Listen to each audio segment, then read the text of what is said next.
미국 CIA에 오랫동안 근무를 하셨어요. 그래서 미국 정부로부터 공로 표창도 받고 훈장도 받고 한 귀한 분입니다. 이분이 특별히 이승만 박사에 대해서 아주 많이 아시고 또 조리 있게 설명을 해주신다고 하는 여러 사람들의 평을 받고 제가 초대를 했습니다. 기대하셔도 좋을 것 같습니다. 그러나 제가 40분만 해주세요라고 간청을 했습니다. 너무 할 말씀이 많아서 3시간을 1시간처럼 하실 수 있는 분이지만 또 다른 기회를 얻기 위하여서는 40분 딱 정확하게 지켜주시면 대단히 감사하겠습니다. 이제 나오실 때에 우리가 큰 박수로 환영하고 맞아주셨습니다. 감사하겠습니다. 마이크 부탁드립니다.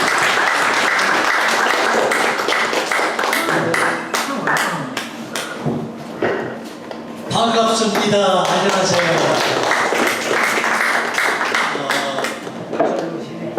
제가 오늘 여기 초대를 받아서 왔지만은 오늘 우리 대한민국이 겪고 있는 모든 어려운 문제, 문재인 민족파적 집단이 얼마나 우리나라를 망가뜨리고 괴롭히고 있는지를 얘기를 하지 않겠습니다. 왜냐하면 여러분들이 나보다 더 많이 알아요. 그렇기 때문에 오늘의 모든 얘기 초점은 우리 위대하신 건국 국부 이승만 박사님에 관한 얘기만 하겠습니다. 그럼 되겠죠? 네. 제가 또 한 가지 추가할 얘기가 있습니다. 그 주최 측에서 내 회고록을 좀 갖다 달라고 해서 가져왔는데 그 회고록을 만약에 있게 되시는 분은 제 양해를 구합니다. 그 책 내용이 내가 이 책을 출판할 때에 모든 원고를 CIA에 검열을 받도록 되어 있습니다. 그 검열하는 과정에서 내가 한 역할은 전부 삭제가 됐어요. 그래서 책 내용은 사실만 적었고 내가 한 역할은 전부 삭제가 됐습니다. 왜냐하면 CIA가 무슨 일을 하는 것을 공개하기를 원치 않습니다. 그걸 양해해 주시기 바랍니다. 그리고 한 가지 부탁은 내가 저고리를 좀 벗어도 되겠습니까? 네.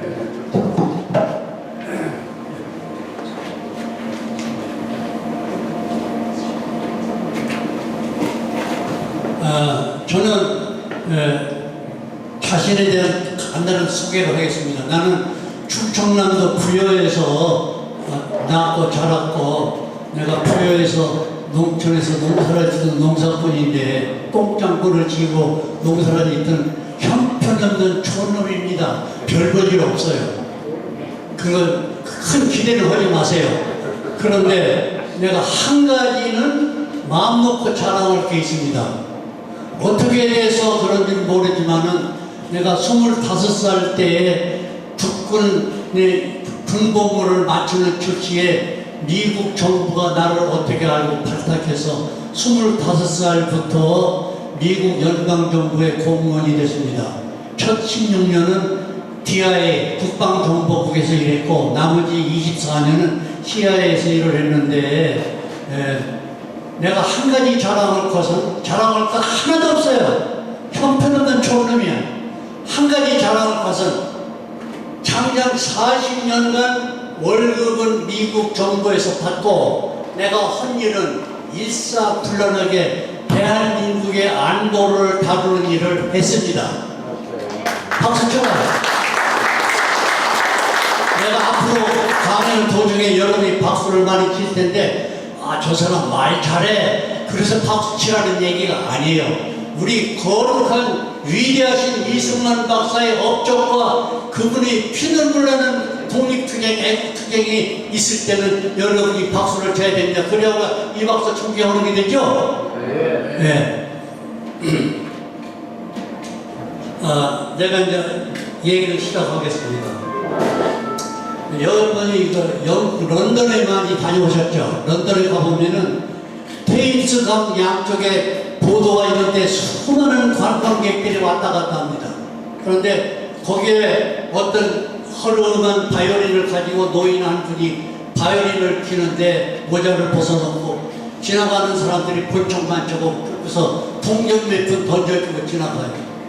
그런데 한참 지나가는데 어떤 중년 신사가 오더니 아 할아버지 피곤하신데 조금 쉬세요. 내가 쉬는 동안에 조금 연주회를 해도 되겠습니까? 그러라고 연주를 하는데 세 곡을 연극해서 연주를 하는데 엄청난 명곡을 그렇게 잘 하는데 사람들이 걸음을 멈추고 모자에다가 지폐를 던지는데 지폐가 모자에 넘쳐나라고 싸가지고 가는데 한참 보다가 어떤 청년이 오더니 저 사람 나 누군지 알아?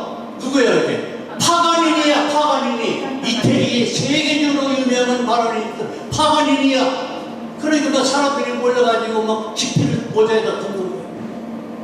내가 이 얘기를 왜 합니까? 악기가 문제가 아닙니다.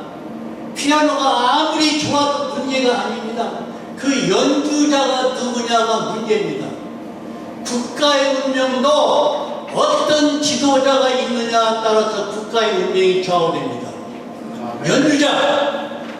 그런데 우리나라의 역사 가운데 이승만 박사 같은 걸출한 인물이 태어나서 우리나라를 건국하고 우리나라를 이렇게 키운다는 것은 하나님의 축복이라고 생각해야 됩니다. 아멘.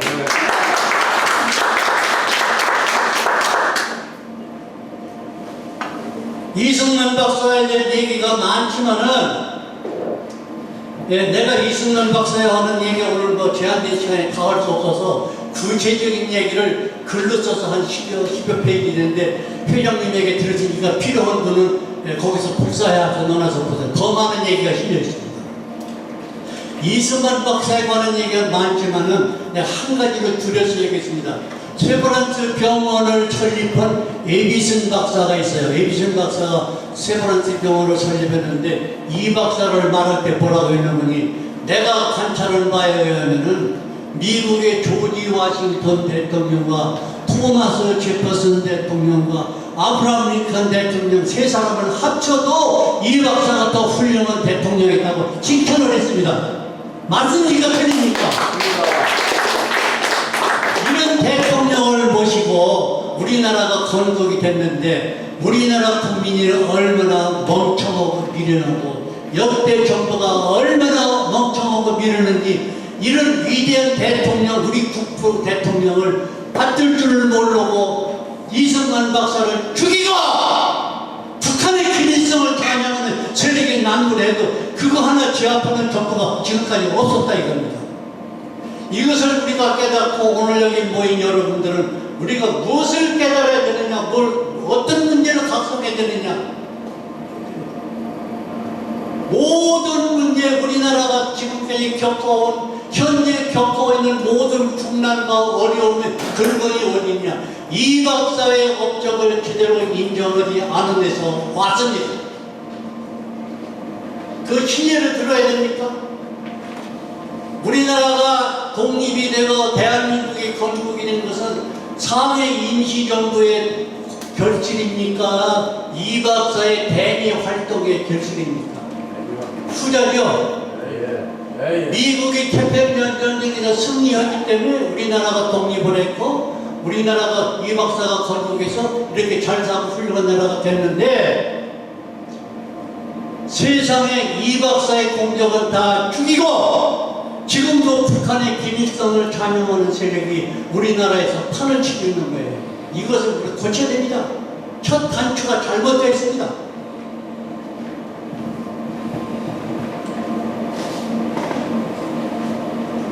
우리 잘못된 역사인식, 이것이 우리가 겪는 모든 고통의 근본입니다. 기민성 숙모 세력이 아직도 우리나라 건국한 지가 70년이 넘는데 아직도 기민성 숙모 세력이 판을 치고 있고 이 박사 이름은 땅속에 묻혀 있습니다.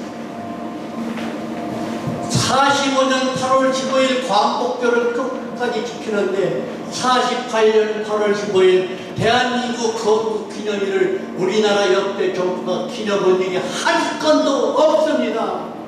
말이 됩니까 안 됩니까 이게? 안 되지. 나쁜 놈들이지. 조지 워싱턴은 미국의 건국 대통령은 생일이 미국 국경일이요. 우리나라 이승만 박사 3월 26일 생일 국경일도 아니고 그날 태극기 거는 국민이 한 사람도 없어요. 내가 작년 2월 17일 광화문 태극기 집회에서 강의를 했는데 내가 정부가 무슨 짓을 하건 말건 당이 무슨 짓을 하건 여러분만은 3월 26일 날 태극기를 걸고 우리 이승만 박사의 생일을 기념하시죠. 강조해서 박수를 받았습니다. 우리나라가 잘못된 모든 문제는 이승만 박사를 바로 모시기 모든 데서 시작이 됐습니다. 우리나라 역대 대통령 다 훌륭해요. 다 잘했어요. 잘한 점 많아요. 그러나 못된 점을 내가 지적하겠습니다. 이 박사의 관련된 얘기예요. 노태우 대통령 1995년 40차 유엔 총회에서 뉴욕에서 내가 거기 갔어요. 내가 CIA 직원으로 거기 갔는데 노태우 대통령이 기조연설을 합니다. 기조연설인데 뭐라고 하는지 아세요? 그 기조연설 때문에 남북이 공동 유엔 가입이 됩니다. 뭐라고 하냐면 북한은 우리의 선의의 동반자라고 했어요. 북한이 우리의 선의 동반자입니까? 역사인식이 잘못됐습니다. 역사인식이. 김영삼이 대통령 취임식에 뭐라고 하는지 아세요? 민족은 이념에 무선한다. 민족은 이념에 무선한다. 이게 세상을 우리나라 현대사에 그걸 제대로 본 사람이 말입니까 이게? 이게 잘못됐어요. 김대중은 프롤레타리아 해방을 위해서 평생을 바친 사람입니다. 노무현 마찬가지죠. 김대중의 후계자. 이명박 잘한 거 많아요.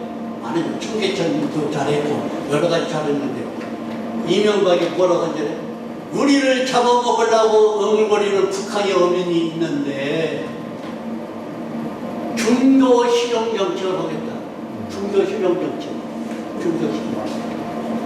정책적으로 잘못되면 서로 야당이 있고 여당이 있고 정책 얘기를 할 수 있으면 나라를 바로잡기 위해서. 그러나 이념적으로 좌와 우가 있어서는 안 됩니다. 이념적으로 안 됩니다. 이념을 국론이 통일돼야 됩니다. 미국 공화당 민주당이 있지만요 모든 문제에서 서로 싸워요. 정책적으로 대결합니다. 그러나 국가 안보에 관해서는 민주당과 공화당이 일치합니다. 우리나라 역대 정부가 이것을 못했습니다. 이명박 잘해요? 나는 이명박 찬양하지 않습니다. 어째 북한이 저렇게 어물거리는 나라에서 중도 실용 정책을 합니까?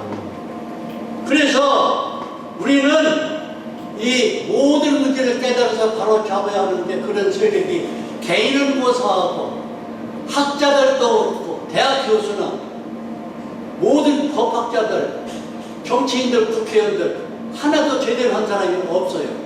그걸 가장 극렬하게 나쁘게 하는 사람이 지금 문재인이 저렇게 있는데 아직도 못 깨닫고 있습니다. 아직도 못 깨닫고. 대한민국을 어떻게 해야 되는지를 가지고 깨닫지 못하고 알지는데 그 모든 문제 근본 뿌리가 이승만 박사의 건국 이념에 대한 인식이 잘못된 거고 그거를 제대로 받들지 못한 데서 시작이 됐습니다.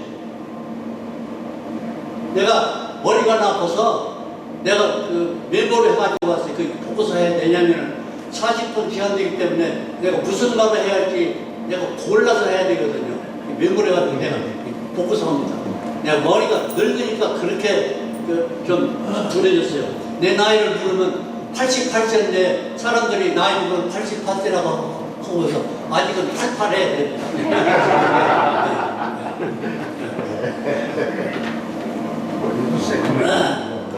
그래 이승만 박사가 건국할 때에 몇천 년 동안을 왕정 국가에서 민주주의로 나라를 칼박하면은 첫 깃발을 올린 분이 이승만 박사인데 그런 운동을 했기 때문에 우리나라 태극기를 처음으로 만드는 사람이 박영호 선생을 대통령으로 투대하는 민주국가를 하기 위해서 독립운동 정치 활동을 하다가 23살에 사형언도를 받았습니다. 23살에 사형언도. 한성 감옥에 갑니다. 한성 감옥에 가서 거기서도 600여 권의 책을 읽었고 거기서 많은 글을 써서 신문에 발표해서 그 정부에서 엄비 고종원계의 엄비와 그 당시 총리대실과 민영호 선생들이 구국운동에서 5년 7개월로 축소해서 석방이 됩니다. 그때 우리나라는 국민 정서 가운데 아주 뼈 골수까지 사무친 한이 있어요. 미국이나 다른 나라는 흑인을 잡아다 노예를 삼았죠. 흑인을 잡아다가 대한민국 아니 이시조선 517년 동안 대한민국 정부란 사람은 동족의 40%를 노예로 썼습니다. 동족의 40% 노예로 썼어요. 노비. 단어만 들리게 노예거든. 노비가 노예거든. 이 사람들 가슴속에 한이 맺혔어요. 한이 맺혔어요. 그러니까 해방이 돼서 독립해서 독립국가가 산다 하니까 지금 떠드는데 무슨 떠드는 우리는 사회주의 해야 돼. 공산주의 해야 돼. 민주주의는 알 수가 없어. 한이 맺혔거든요. 그래서 이승만 박사가 대한민국을 건국할 때 국민의 75% 이상이 사회주의 선호의 국민들인데 그걸 극복하고 이 박사가 자유민주주의 시장제국의 국가를 건설한 거거든요. 박수 치라고! 이 위대한 업적을 아직도 대한민국 국민이나 정치인들이 깨닫지 못하고 있습니다. 오늘 여기 오신 여러 어르신들은 이 점을 마음속에 새겨서 우리가 새로운 각성을 해야 됩니다.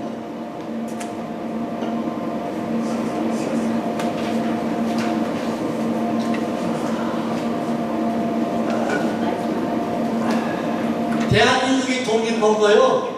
미국이 태평양 전쟁에서 승리했을 때 그 당시에 조선반도가 어느 땅입니까? 조선반도가 일본 땅이요. 그렇죠?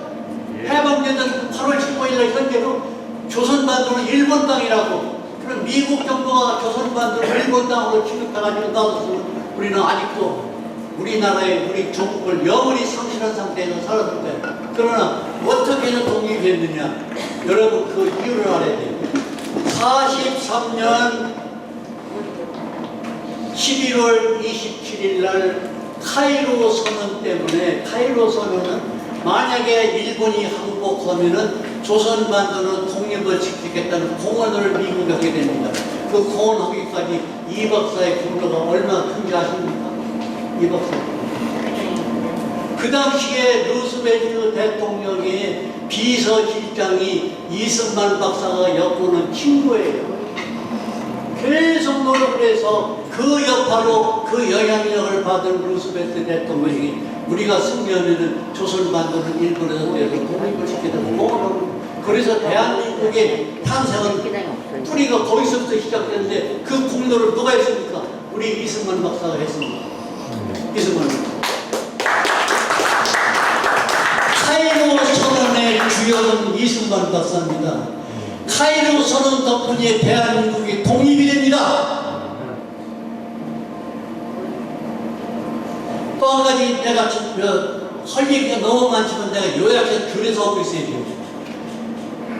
우리나라가 일본에서 일본 제국주의이 돼서 식민지 압제를 받을 때 상해 임시정부가 생기죠. 상해 1919년 4월 11일 날 상해 임시정부가 생기는데 그 초대 대통령이 누구예요? 초대 대통령 회장님 이 박사죠. 이 박사가 거기서 정식으로 정치 활동을 시작한 것이 1919년 4월 12일 상해 임시정부 초대 대통령이 그분의 정치 활동이 첫날입니다. 거기서 보니까 이 박사가 실망하게 돼요. 무슨 실망을 했냐? 상해 임시정부의 요인 3분의 2 이상이 친소 성향인 사람입니다. 친소 성향입니다. 그때 크렘린에서 상해 임시정부에다가 200만 루블의 재정 문제를 한다는 약속을 하게 돼요. 200만 루블 상해 임시정부 크렘린에서 그 중에서 일부 60만 루블이 들어오는데 이 박사가 절대 반대했습니다. 절대 반대했는데 그 친소 성향의 인사들이 그 돈을 어디다 어떻게 썼는지 기록이 없어요. 아직도 몰라요. 기록이 없어요. 그때 이 박사가 신문합니다. 안 되겠다. 우리가 이래가지고 독립을 성취해서 우리가 독립을 해도 공산국가 독립이다. 안 되겠다. 광복권이 있죠. 광복권이 있는데 광복권은 장개석 국민연구 산하에서 통제를 받게 무기 한 대가 없는 군대가 몇백만이 넘는 일본 군대를 상대해서 어떻게 독립을 투쟁해. 그거 가지고 안 됩니다. 이 박사는 안 되겠어.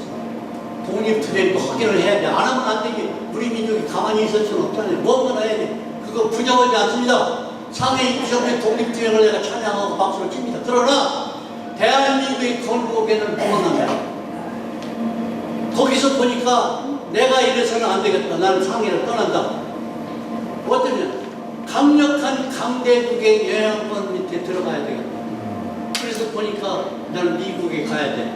미국에 가야 되는데 이 박사가 5년 7개월 옥고를 끝나고 고종원계가 이 박사를 미국에 보내서 공부를 했는데 공부는 동안 미국을 봤어요. 그래서 바로 이 나라야. 우리나라가 손잡을 나라는 바로 이 나라야. 그래서 미국에서 독립활동을 시작하게 되는데 그분이 얼마나 지독하고 얼마나 천재적인 걸 가졌는데 미국의 수재 학생도 학사, 석사, 박사 과정을 맡았는데 9년 내지 12년이 걸립니다. 9년 내지 12년이 걸립니다. 이 박사는 5년 안에 이 세계 합의를 다 땄습니다. 5년 안에 다 땄는데 프린스턴 대학에서 그 프린스턴 대학 총장이 우드 윌슨 대통령이 그 다음에 총장 그때 프린스턴 학생 기념관에 가면은 지금도 프린스턴 학생 기념관에 본교가 배출한 최고의 인재는 닥터 리 승만이라고 기록이 되어 있습니다. 박수 쳐봐요. 이런 위대한 대통령을 우리가 왜 죽이고 있습니까? 지금까지. 이승만 박사 다시 돌아와야 돼. 우리 역사 속에 다시 살아나야 돼. 그분의 건국기념과 독립투쟁이 피나는 역사를 다시 살려서 우리가 그분을 받들어야 됩니다. 우리나라가 존재하는 한 앞으로 몇백 년, 몇천 년이 갈지 모르지만 대한민국이 존재하는 이승만 박사의 위대한 업적과 그분의 독립정신과 그분의 건국이념 철두철미한 진리외교, 철두철미한 반공, 철두철미한 기독교 정신 이것이 세 가지가 우리 대한민국 건국이념의 세 기둥입니다. 우리는 죽을 때까지 대한민국이 존재하는 이 박사의 세 가지 건국이념 이 패러다임에서 벗어나면 안 됩니다.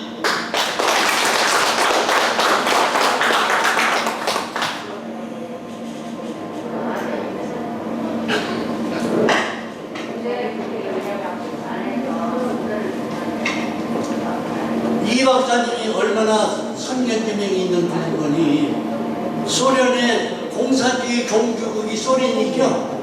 공산주의 종주국이 소련이요. 소련의 종주국의 대통령 고르바초프가 1989년도 스프림 소비에트에서 강의를 할 때에 공산주의 모습과 독서를 역설합니다. 크레스초이카, 그라스노스 벤처하이무스는 91년도에 소련이 해체가 되죠. 15개 공화국이 분리 독립을 합니다. 89년도에 강연 속에 종주국의 대통령이 공산주의 모습을 비판했습니다. 그게 89년도. 우리 이승만 박사는 1923년도에 쓴 논문이 공산당 강부당이라는 논문을 쓸 때 그때 공산주의 독서와 모습을 전부 지적했습니다. 우리 이 박사는 고르바초프보다 66년 전에 공산주의를 알았습니다. 박수. 이런 위대한 대통령입니다. 아직도 이 박사를 죽여? 우리 국민이? 한 사람도 이 박사 떠드는 사람이 서울 가면 없어. 여기 빼놓고. 이것이 우리 잘못된 첫 단추입니다. 우리 이 박사 다시 돌아와야 됩니다. 그분의 정신이 다시 돌아와야 됩니다. 그분의 건국이님이 다시 돌아와야 됩니다. 그분의 생일을 우리 태극기에서 버려야 됩니다. 48년 8월 10일 건국 기념일을 우리가 살려야 됩니다.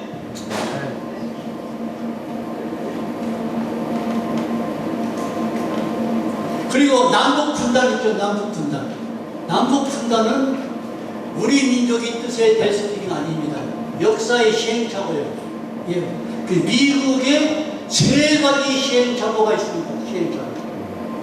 첫째, 미국의 우리가 나무랄 수 없어요. 미국이 국익을 따져야 되는데 자기들 입장을 따져야 되니까 그렇지만은 그것이 운명적으로 우리 민족에게는 큰 피해가 됐다 이런 얘기입니다. 뭐냐? 45년 2월 12일 얄타 회담이 그 첫째 시행착오. 얄타 회담에 태평양 전쟁에 소련 군대를 불러들였어요. 소련 군대를. 이게 잘못입니다.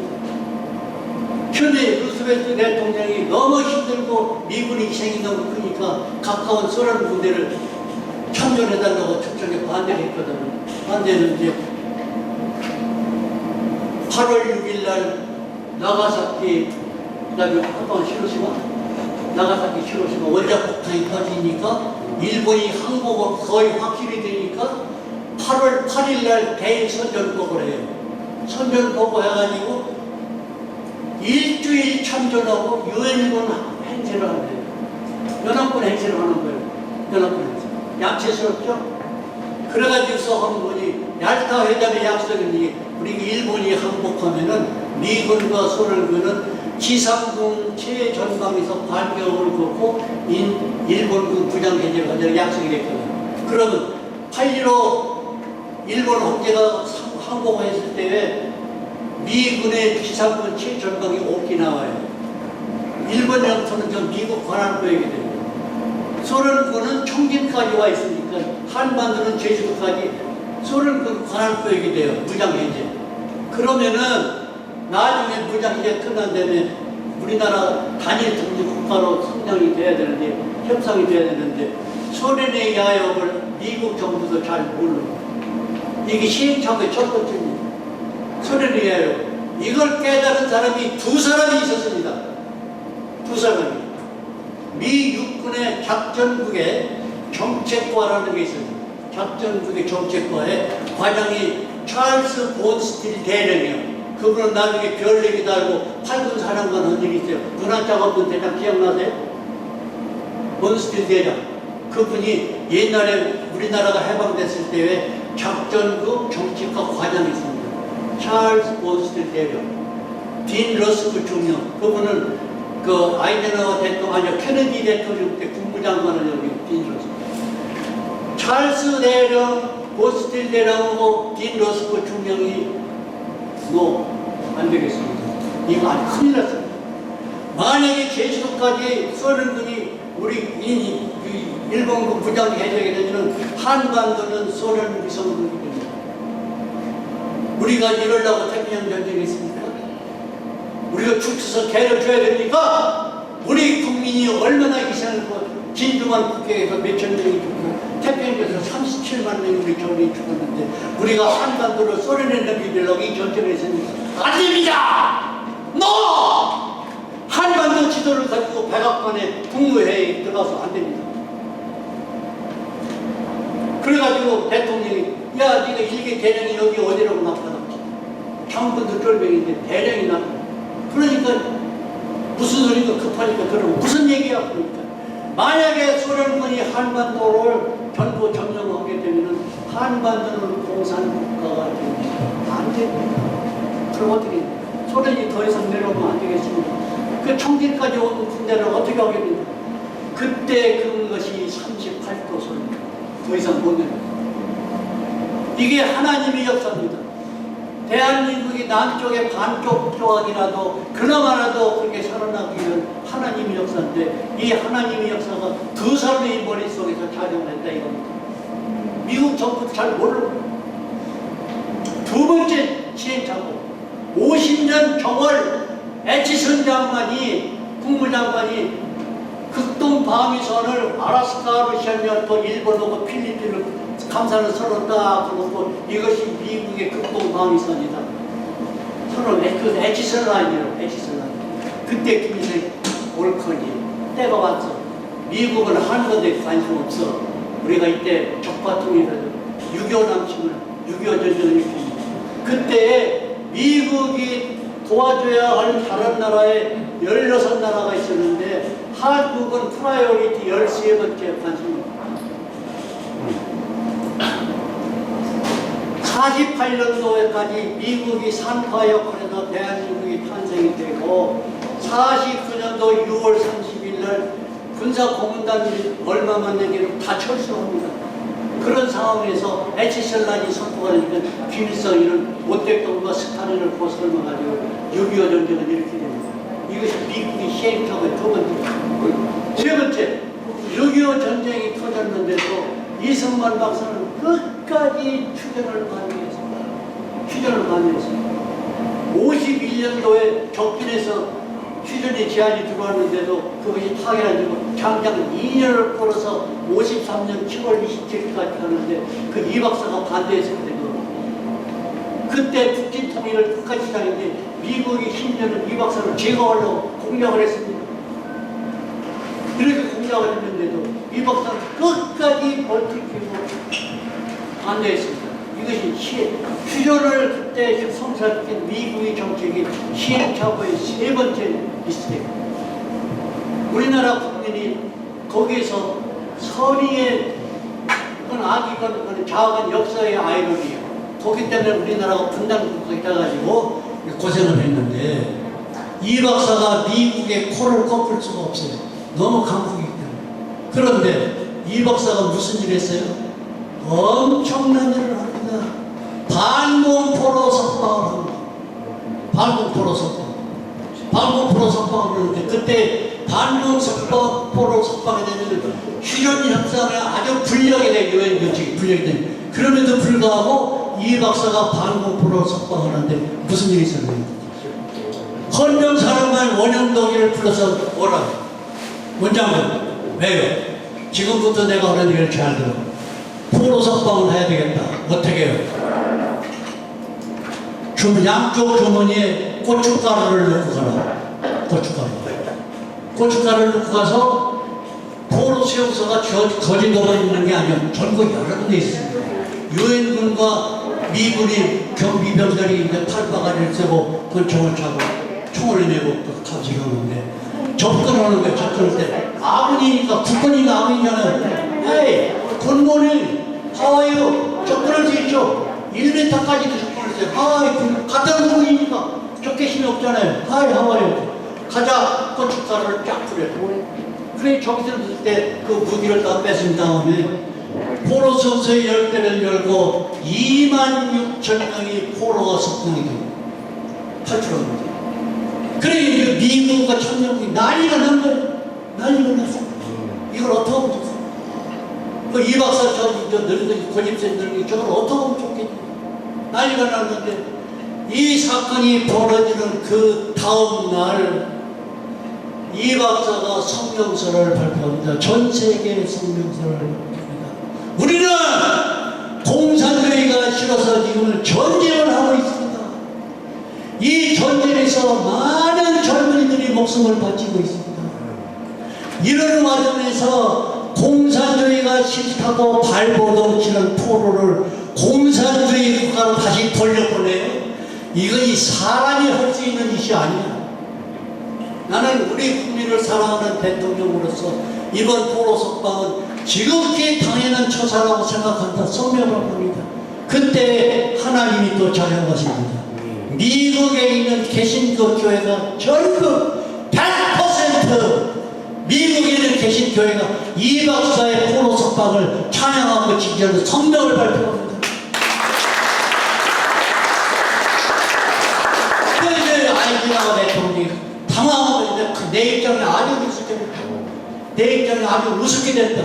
그렇게 고민했는데 그 다음날 미국의 학계에서 이 박사는 위대한 정치가요 전략가라는 발표를 또 학계에서 발표합니다.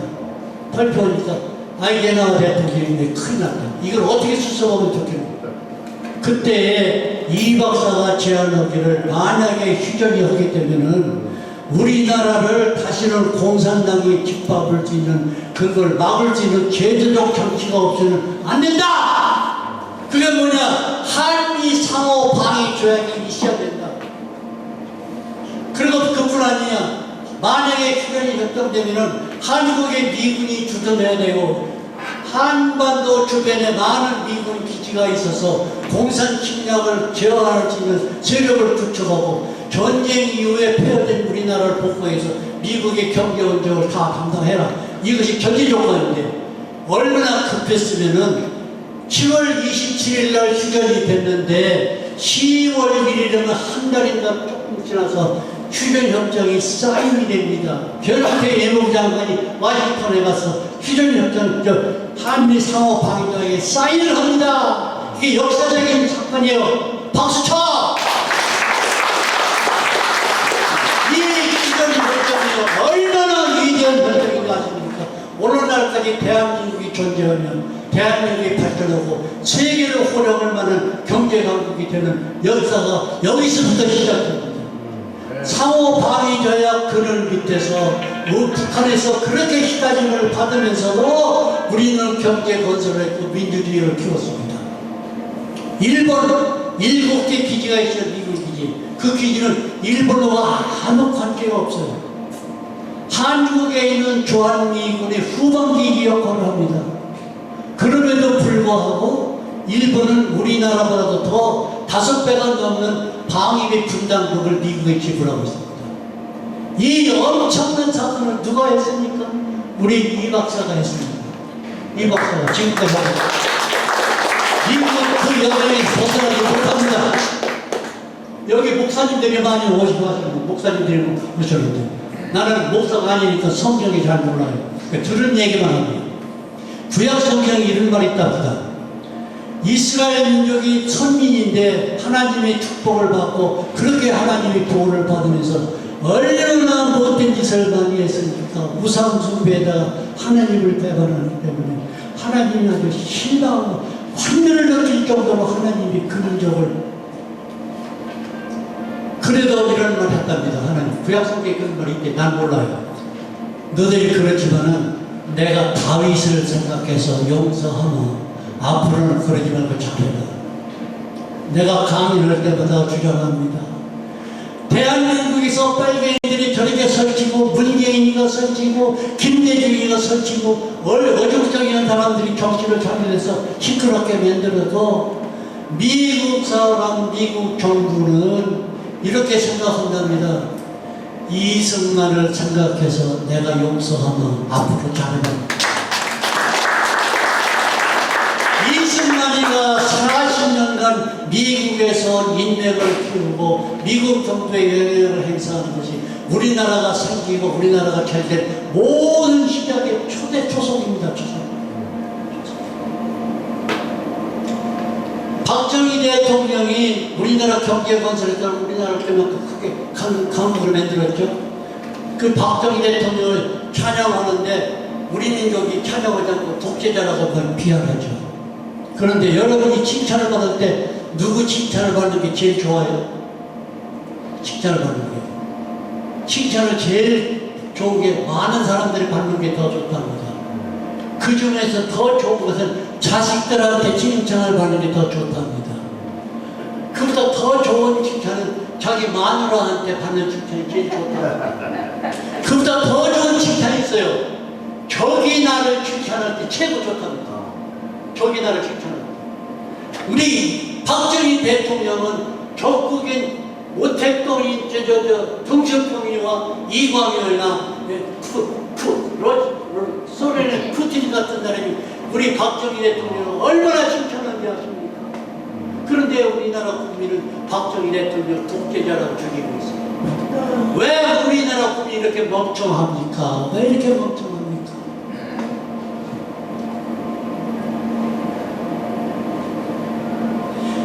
박정희 대통령이 경제 건설을 했지만은 박정희 대통령의 건설은 거의 대부분이 기초가 있어요. 기초. 어디서 그걸 배웠느냐?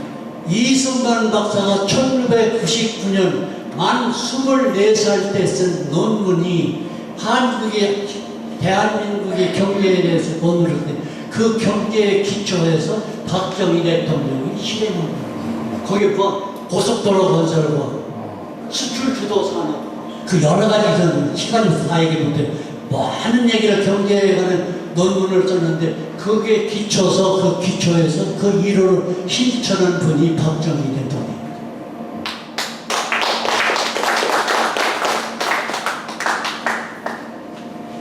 한미 상호 방위 조약은 완전한 비대칭 동맹입니다. 비대칭.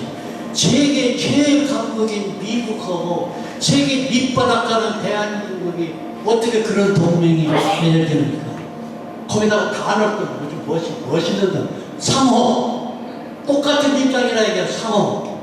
대한민국에 경제력이 있습니까? 외교력이 있습니까? 군사력이 있습니까? 그런 밑바닥 국가와 미국이 상호라고는 단어를 삽입하면서 동맹을 맺었는데 이걸 뭘 의미하냐?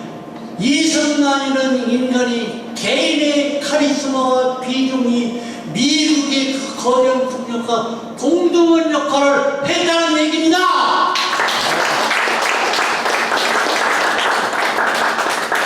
이런 이 박사를 이렇게 시련을 겪으면서도 오늘날 우리 국민이 이런 시련을 겪으면서 아직도 못 깨닫고 공산주의를 선호하고 있어요.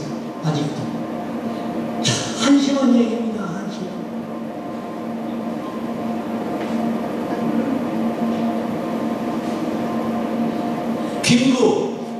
김구는 독립투사로서 우리가 존경해요. 그러나 대한민국과는 무관합니다. 그분은 대한민국 건국을 반대했습니다. 그런데 손재희라는 사람이 월간조선에다가 몇 년 동안 논문을 썼는데 그것이 2018년 6월부터 끝났을 때 마지막에 우리나라 국부는 이승만과 김구라고 했어요. 내가 아펜셀러홀에서 강연할 때 신랄하게 비판했습니다. 김구는 국부가 아니야! 김구는 대한민국 건국을 반대한 사람이에요. 그 사람은 김규식하고 둘이 평양에 가서 김일성이고 김두봉이를 만나가지고 협상했는데 돌아와서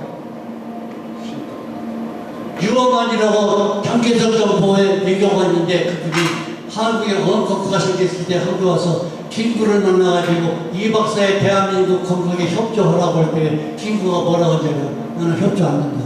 북한에 가서 보니까 북한은 당 조직과 군사 조직이 어마어마한데 결국은 대한민국이 탄생돼도 얼마 안 가서 대한민국은 소멸되고 김구 주도의 한반도가 공산국가가 되는데 나는 그때를 기다리겠다. 김구가 그런 얘기한 것이 어록에 나와 있습니다. 최근에 발표가 돼서 공개가 돼서 이런 사람을 우리나라 국민들은 김구를 받들고 효창공원에 김구 기념관이 있고 동상이 있는데 우리나라의 위대한 건국 국포 이승만 박사의 동상 하나 제대로 없고 기념관 하나 없습니다. 이게 무슨 짓입니까? 이게 무슨 짓입니까? 우리나라 정부 역대 정부다 썩은 정부들이요. 정신을 못 차린 정부들 다시 깨달아야 됩니다. 이것을 다시 회복하기 위해서 트럼프 대통령 이번에 미국 대통령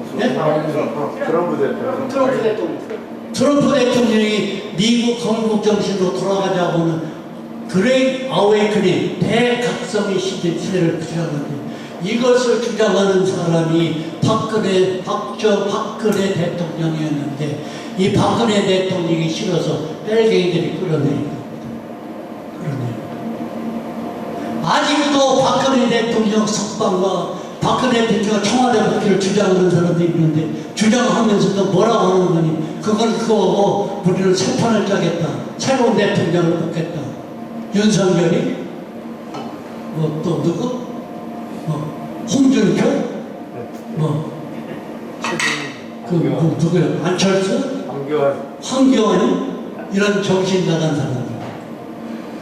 새로운 대통령을 뽑아서 새로운 판을 짠다고 하면은 그 새로운 판이 어떤 판이 될 줄을 알기나 합니까?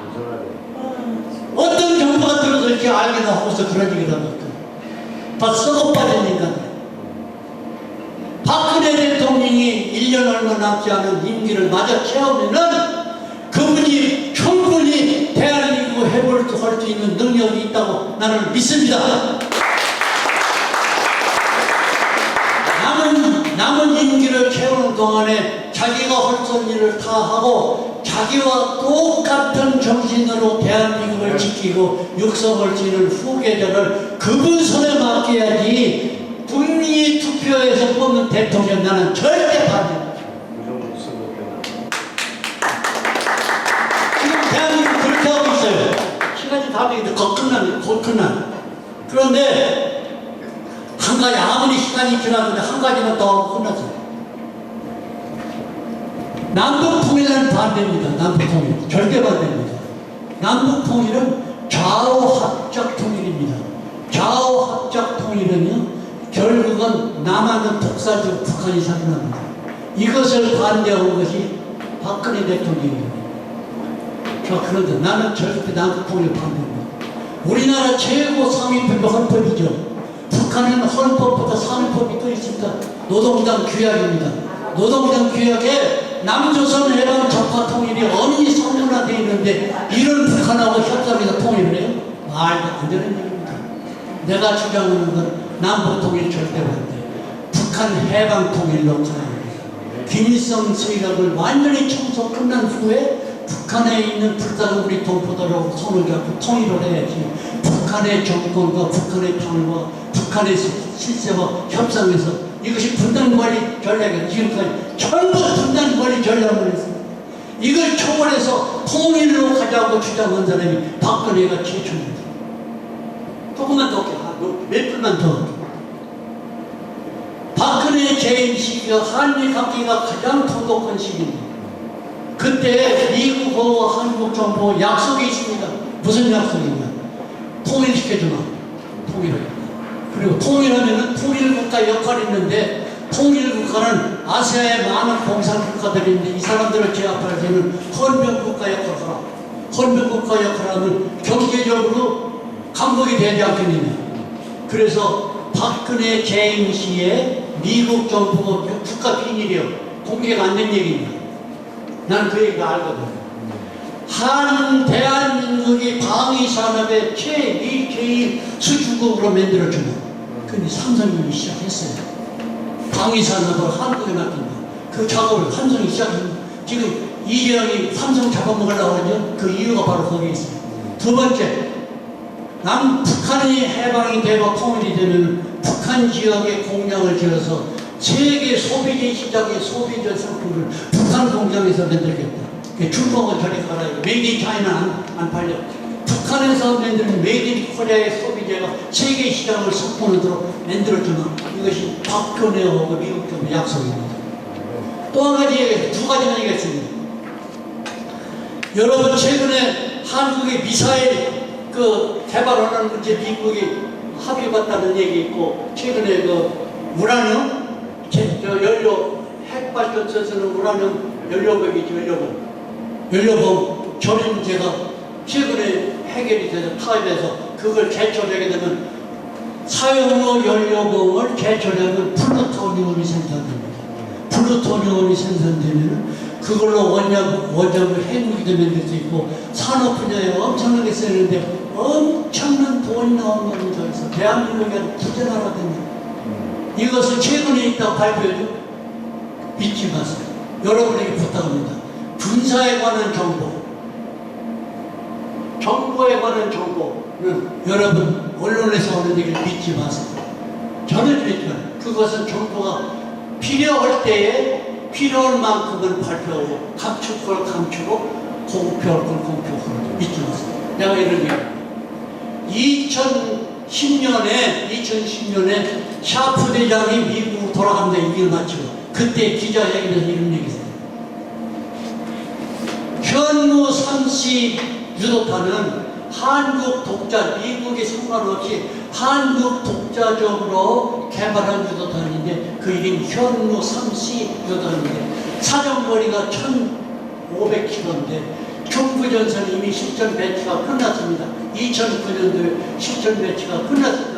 샤프 대장이 공언하고 기자입니다. 최근에 와서 아예 800km밖에 안 되는 것을 이거 풀어졌으니까 우리는 앞으로 사거리를 더 멀리해서 앞으로 중국도 실제 있고 다 할 수 있는 어마어마한 뉴스야. 잘했어. 천만에요. 12년 전에 벌써 끝난 얘기예요. 그거 군사적으로 좀 미쳐놨습니다. 우리는 연료금 개철하는 문제 합의했다고 난리시죠. 지금 난리입니다. 올라왔어요. 천만에. 박근혜 재임 시에 이미 그 협상이 끝났습니다.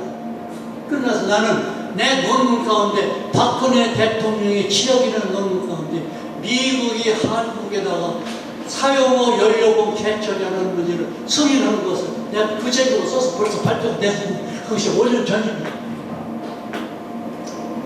이렇게 위대한 나라, 이 위대한 나라를 걸고 간 우리 이승만 박사의 목적은 우리는 지금부터라도 정신을 차리고 각성해서 받들고 개발하고 홍보하고 그분을 위해서 우리가 할 일을 무슨 일을 해야 되겠는가 그 열심히 찾아서 하는 일을 첫째 제일 먼저는 우리나라 정부에게 압력을 가해서 48년 8월 10일 건국기념일을 국경일로 제정합니다. 3월 26일 이승만 박사 생일을 국경일로 제정할 것, 이승만 박사 통상과 기념관을 세우고 그리고 이승만 박사의 업적을 기리는 모든 사업을 우리가 적극적으로 해야 하는데 이 워싱턴에 있는 우리 기념사업에서 앞장서서 그 일을 해줬으면 정말로 감사하겠습니다. 시간이 됐다고 하니까 그 얘기는 또 앞으로 태산같이 많은데 앞으로 기회가 있으면 그때 하고 오늘은 몇 가지 하겠습니다. 감사합니다.